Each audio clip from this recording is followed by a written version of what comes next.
Bahkan kami menyiapkan gratis bagi yang mau menyampaikan kepada alim ulama ya. Tolong WhatsApp kami ya. Boleh ke handphone saya kepada rekan-rekan yang belum tahu tentang handphone saya 0812 86 02 3302. Saya ulangi 0812 86 02 3302. Minta kirimkan alamat Ustadz Kiai tokohnya, nanti akan kami kirim buku tersebut kepada alim ulama yang diberikan referensinya kepada rekan-rekan sekalian. Tapi bukan untuk dibaca rekan-rekan sekalian, karena nanti harus jutaan dong. Satu fotokopi itu saja karena tebal bisa menghabiskan 200.000 lebih. Nah, jadi tapi kami khususkan untuk alim ulama saja dulu ya, karena kemampuan keuangan kami. Baik. Nah, jadi bukunya, takwilnya sudah dibukukan ya dan siap untuk dibagikan. Dan siap diuji. Siap diuji. Oleh alim ulama. Silakan. Baik. Ada yang mau bertanya lagi? Silakan. Kenalkan namanya dari mana? Ya. Baik. Saya jawab dulu yang Kampung Air Zaman ya. Ya. Alhamdulillah betul sekali. Adinda siapa namanya? Koswin. Alhamdulillah dari Lombok ya. Alhamdulillah. Kami memang di Gaza tidak hanya sekedar memberitahukan informasi, menyampaikan ini kepada umat, tapi kami sudah melakukan langkah-langkah. Kami contoh, pertama kali lahir Gaza, kami sudah memberikan informasi kepada yang punya kepentingan. Agar kami tidak disalahpahami. Kami secara informal sudah ketemu dengan aparat, menyampaikan bahwa kami bukanlah kelompok yang akan menentang, tapi kami akan bekerja sama. Karena Said Muhammad Qasim pun akan menerima amanah menjadi pemimpin Pakistan itu secara damai. Sama dengan baginda Nabi Muhammad SAW menerima kekuasaan di Mekah kan damai. Tidak ada pertumpahan darah sedikit pun. Karena keyakinan kepada beliau bahwa utusan Allah, maka mulailah Mekah terbuka untuk menyambut bahkan. Insya Allah Said Muhammad Qasim pun dalam mubasyiratnya seperti itu. Bahkan Panglima tertinggi tentara Pakistan akan didatangi Rasulullah SAW, dalam mimpinya barulah percaya bahwa inilah memang Al-Mahdi, kemudian juga umatnya juga demikian, maka diserahkan kepada Said Muhammad Qasim secara damai. Persis sejarah Nabi Muhammad SAW akan terulang. Maka kami pun juga tentu harus mengikuti itu. Kami harus bekerja sama dengan semua pihak, makanya kami lapor kepada yang terkait. Tapi saya tidak sebutkan institusinya, tapi kami sudah ketemu dan alhamdulillah beliau-beliau menyambut baik. Artinya kami ingin membantu masyarakat mencegah berbagai korban yang terjadi. Nah, salah satunya selain dari itu kami memang sedang mempersiapkan Kampung Air Zaman. Ini berbeda dengan konsep Kampung Air Zaman yang disampaikan oleh yang lain, karena ini sesuai petunjuk. Petunjuknya apa?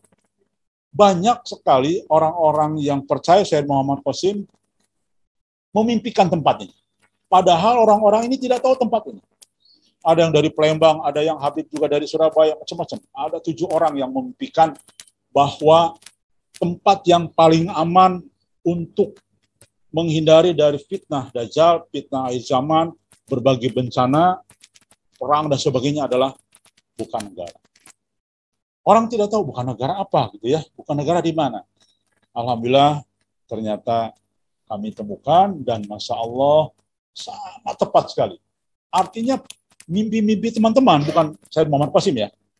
Nah, karena jangan lupa ada juga hadis Nabi SAW pernah menyampaikan bahwa mimpi-mimpi orang mukmin di akhir zaman itu hampir tidak salah lah. Bahasa kitanya 99% benar gitu ya, mimpinya. Nah, ternyata benar, bukan negara itu. Pertama, itu sumber air ternyata. Bahkan pabrik-pabrik besar aqua itu juga ngambil dari sana, di bawahnya. Yang kedua, itu ketinggiannya di atas 1000 mPDL. Nah, ketika kami coba mempelajari ilmu tentang radiasi nuklir, ketemulah beberapa literatur bahwa radiasi nuklir itu tidak melebihi 1000, ini mengambangnya di atas. Sama seperti kita kalau naik pesawat kan ada di atas awan. Jadi awan segitulah ketinggiannya karena dia ada berat jenisnya. Maka kalau meledak nuklir di Jakarta misalnya, karena jangan lupa Indonesia akan terlibat Perang Dunia Ketiga. Ini salah satu contoh mubasyiratnya untuk apa kepentingan kita menyampaikan. Karena salah satunya kita ingin menyampaikan kepada pemerintah, wahai pemerintah Indonesia, wahai Panglima, wahai Menhankam, persiapkan diri kita, karena kita akan terlibat dalam Perang Dunia Ketiga. Bahkan banyak memakan korban. Nah, salah satunya ternyata kalau bom meledak di Jakarta, misalkan ya, bom nuklir, itu radiasinya tidak akan di atas 1000 mPdL ya, karena punya berat jenis. Artinya di bukan negara itu cocok untuk keselamatan. Yang berikutnya, sinyalnya pun juga timbul tenggelam di sana. Jangan lupa, di dalam takwil mimpi Sayyid Muhammad Qasim, yang akan menjadi korban Dajjal itu adalah orang kota yang tidak mau mengamalkan sunnah Nabi tadi untuk menyingkir ke pegunungan untuk berternak dan bertani. Itulah korban Dajjal. Kenapa korban Dajjal? Karena pitah dunia. Orang kota ya, banyak yang nggak mau kan pindah ke kampung, ke gunung, susah-susah kan? Susah hidupnya, bertani segala macam. Yang punya rumah segede alaihim, yang rumahnya banyak, gimana nih kali ini? Oh, akhirnya jadi korban Dajjal. Karena Dajjal bekerja melalui internet, Dajjal melalui handphone bekerjanya. Kenapa? Coba perhatikan. Dajjal tidak mungkin kan masuk ke rumah-rumah dengan ketok-ketok pintu satu-satu kan? Ternyata melalui teknologi. Jadi dalam taklil mimpi Sayyid Muhammad Qasim, Dajjal bekerja dengan dua cara, yaitu sihir dan teknologi, manfaat teknologi. Nah, inilah makanya memang pentingnya mengamalkan perintah Nabi Muhammad SAW untuk segera mempersiapkan diri menyingkir ke pegunungan, ke bukit, ke berternak. Pertanyaan tadi adalah, apakah hanya bukan negara yang memiliki keamanan? Begini, kami tidak bisa menjawab secara pasti, namun seluruh mimpi yang ada di dalam teman-teman semuanya menuju ke bukan negara. Namun kami boleh mentafsirkan, boleh memperkirakan. Insya Allah tempat lain yang ciri-cirinya sama dengan itu, insya Allah bisa. Sumber air, itu satu. Kenapa? Karena akan terjadi masa kekeringan tadi kan 3 tahun. Nah, itu satu. Yang kedua, ketinggiannya harus di atas 1000 mPdL. Kemudian yang ketiga, harus kalau bisa dikelilingi oleh bukit-bukit lain. Karena begini, ada satu mimpi teman kita, ya, Mas Indra. Dia bermimpi bukan negara itu seperti gimana? Ustadz Hairul Huda dilindungi ya.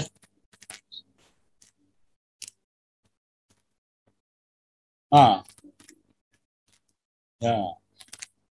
Jadi ada bukit-bukit yang mengelilinginya seperti itu botol ya, katanya gitu ya.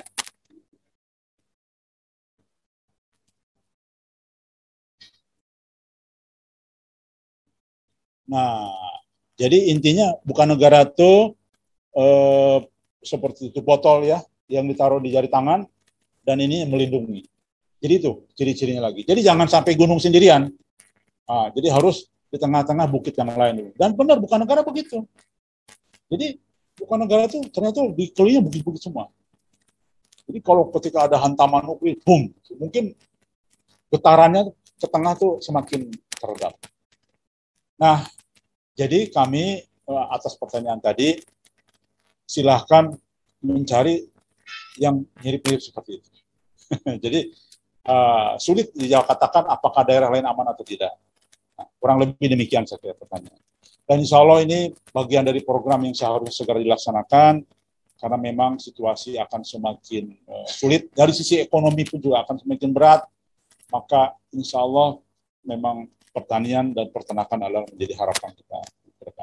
Kemudian kaitan dengan soal tadi, apakah Rasulullah SAW wujudnya mirip seperti dalam hadis-hadis Nabi ya? Sebetulnya ini panjang sekali nih bacaannya ya. Tapi kesimpulannya dari banyak hadis yang ada, insya Allah persis sekali. Jadi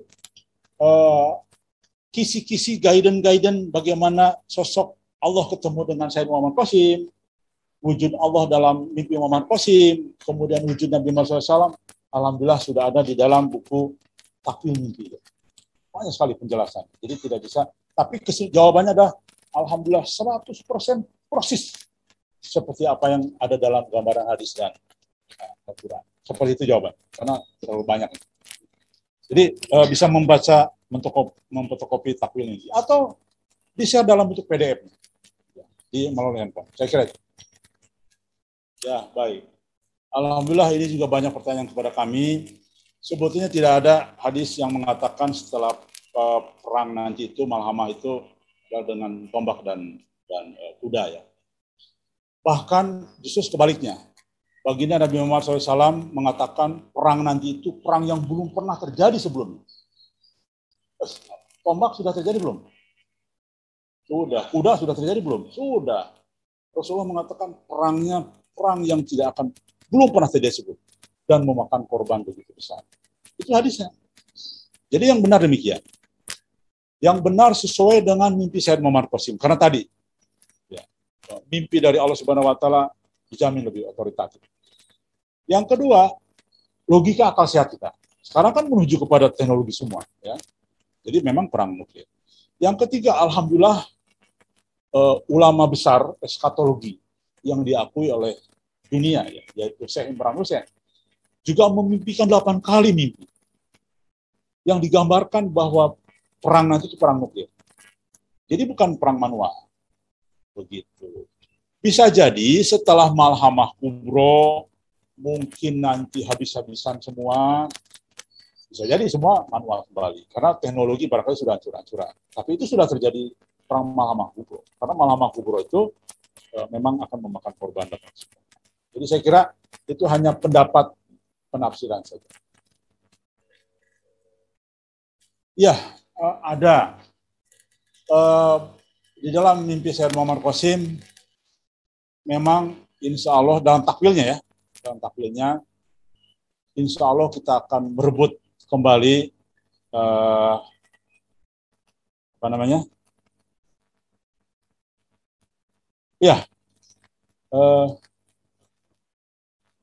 Masjid Al-Aqsa, iya betul. Akan merebut kembali secara sepenuhnya dan ditakwilkan insya Allah tidak lama lagi. Bahkan sekarang orang mengkaitkan dengan Taliban kan. Nah, tapi kami mengatakan insya Allah bukan. Jadi memang ini nanti akan dibebaskan dan itu negara Israel memang akan dihancurkan ya pada saatnya nanti. Akan mengalami kekalahan total. Karena Dajjal pun nanti akan memimpin pasukan yang memang khusus daripada tentara Yahudi nanti. Saya kira itu. Ada gambarannya. Ya. Baik, memang mimpi Sayyid Muhammad Qasim tidak menjelaskan dibunuhnya karena apa. Tapi memang meninggal. Dan setelah itu Turki diserang. Dan itulah menjadi pemetik awal adanya rentetan puncaknya adalah malhamah kubro. Jadi Turki memang di dalam mimpinya akan diserang oleh koalisi Barat ya, Amerika. Kemudian Turki minta bantuan di dalam mimpinya itu towernya apa namanya? Bukan tower apa? Dalam mimpi Qasim itu menara ya betul maaf. Menaranya itu berusaha meraih menara Soviet ya, tapi mungkin sudah terlambat. Nah, kemudian akhirnya berikutnya adalah pertahanan Islam berikutnya adalah Arab Saudi. Walaupun Arab Saudi ini bisa jadi memang diserangnya dari berbagai cara ya untuk dijatuhkan sehingga jatuh. Nah, menjawab tadi memang tidak dijelaskan apakah dibunuh ya secara sengaja atau meninggal karena penyakit dan sebagainya. Saya kira itu tidak dijelaskan. Tapi memang betul akan meninggal. Masya Allah, itu pertanyaan sangat bagus sekali. Sesuai dengan hadis Nabi Muhammad SAW. Fisiknya tidak sama, tapi akhlaknya sama. Betul. Saya bismillah Saya orang yang cukup dekat. Saya tidak mengakui paling dekat. Cukup dekat. Saya bisa WhatsApp kapan saja sama beliau. Karena beliau punya nomor private number yang diberikan hanya orang tertentu saja. Karena saya memahami kenapa demikian. Sekarang saja beliau harus menjawab pertanyaan melalui messenger itu udah kewalahan. Banyak orang dijawab baru 3 bulan kemudian. Karena dari seluruh dunia kan pertanyaannya. Maka wajar saja. Maka beliau punya private number, handphone khusus hanya diberikan kepada orang tertentu, dan alhamdulillah saya diberikan juga, dan beliau minta untuk tidak disebarkan ke yang lain. Artinya begini, saya mengenal beliau, insya Allah. Dari berbagai pernyataan beliau, dari berbagai saya pengen memancing juga, saya pengen meyakinkan juga, saya bikin tabayun juga melalui komunikasi, alhamdulillah akhlak beliau betul-betul luar biasa. Sangat penyabar, santun, pemalu, kemudian jujur sekali. Bahkan saya pengen memberikan gelar al-amin zaman modern itu. Saking beliau jujurnya. Kenapa? Contoh bayangkan, ada orang yang tidak suka dengan Syed Muhammad Qasim, ya, memancing. Apakah benar Anda ini ngajak mubahalah? Syed Muhammad Qasim bilang, apa itu mubahalah? Karena memang di dalam mimpinya tidak ada kata-kata mubahalah, tapi saling laknat. Kan beda. Jadi, lo jujur, saya tidak tahu mubahalah. Padahal kalau orang ini nanya, apa benar Anda siap menantang saling laknat dengan saya? Ya pasti iya. Beliau orang jujur sekali. Jadi artinya, kalau tidak sesuai dengan teks hadis, beliau tidak tahu. Saya tidak tahu. Saya tidak ingin menyampaikan petunjuk apapun, kecuali petunjuk dari Allah Subhanahu wa Ta'ala menurut saya. Nah, jadi akhlaknya itu, alhamdulillah, saya sebagai saksi yang alhamdulillah bisa direct terus kapanpun saya berhubungan. Bahkan saya WhatsApp beliau jam 3 itu, saya sudah WhatsApp kadang-kadang. Ketika ke pagi ada dialog perdebatan di dalam grup, saya langsung tanya ke beliau. Soal syirik, soal apapun, saya selalu bertanya. Bahkan beliau langsung menjawab, kalau sudah. Dan saya kesini pun, saya laporan, saya informasikan, beliau sangat senang sekali. Beliau bahkan mendoakan, mudah-mudahan akan semakin banyak umat yang menyadari tentang akhir zaman. Beliau juga mendoakan dan salam kepada semua teman-teman di sini hadir. Saya kira itu tadi saya sampaikan juga bahwa saya sudah sampai. Insya Allah saya laporan terus sama beliau. Saya kira itu. Ya. Ya. Baik, jadi gini, saya sampaikan kepada umat Islam di seluruh Nusantara ya. Tolong jangan dulu menanggapi apa-apa tentang mimpi Syed Muhammad Qasim sebelum lengkap membaca mimpi. Jangan baru sebentar mimpinya sudah ditanggapi. Nah, celakanya banyak orang, mayoritas orang menanggapi ternyata kulitnya saja salah. Bahkan kami dituduh lebih percaya mimpi daripada hadis. Lebih bersandar kepada hadis daripada Quran. Padahal keliru dibalik-balik. Nah, artinya kami ingin semua mohon mempelajari mimpi Syed Muhammad Qasim dengan benar, dengan baik. Kemudian yang berikutnya, mohon sekali bahwa kita akan mengalami fase-fase berat ke depan.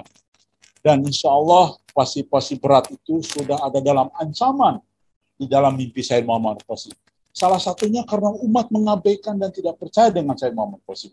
Bahkan akan ajab Allah akan turun terus nih kepada umat Islam karena umat Islam mengabaikan mimpi Syed Muhammad Qasim. Mengabaikan mubasyirat, mengabaikan hadis-hadis Nabi tentang mimpi-mimpi. Bahwa mimpi itu bagian dari kenabian, bahwa petunjuk di akhir zaman itu hanya dalam bentuk mimpi dan sebagainya. Bahwa petunjuk kenabian itu diabaikan semua. Maka yang terjadi siap-siap kita akan mengalami banyak musibah ke depan. Dan insya Allah memang ini sudah menuju itu semua. Bahkan manusia bertengkar terus, dibiarkan sama Allah sesama muslim perang terus, itu karena mayoritas umat Islam tidak percaya dengan mimpi Muhammad Qasim. Nah, inilah kami ingin menyampaikan ini. Dan berikutnya, kita semua, Malaysia, Indonesia akan terlibat Perang Dunia Ketiga, membantu Pakistan, bersama-sama menjadi tentara Al-Mahdi, untuk membebaskan Jazirah Arab, yang nanti ke depannya semakin dijajah oleh Amerika dan Uni Soviet dan sebagainya. Karena Turki akan dilumpuhkan. Sekarang kan di Timur Tengah Turki yang terus-terusan menjadi penjaga lah supaya Amerika tidak berleluasa. Itu juga akan dilumpuhkan. Berikutnya Arab Saudi juga dilumpuhkan. Berikutnya adalah akhirnya banyak negara-negara lain akan dijajah dan dilemahkan oleh kepentingan mereka. Indonesia akan terlibat membantu menugaskan. Dan inilah Muhammad Qasim mengatakan tentara Al-Mahdi adalah insya Allah tentara profesional. Sebutnya tentara Al-Mahdi itu tentara profesional, tentara negara. Karena nanti perang antar negara. Jadi aktivis itu juga ikut berperang tapi di lapisan kedua, insya Allah. Bukan lapisan pertama, bagaimana kita bisa mengendalikan pesawat terbang canggih.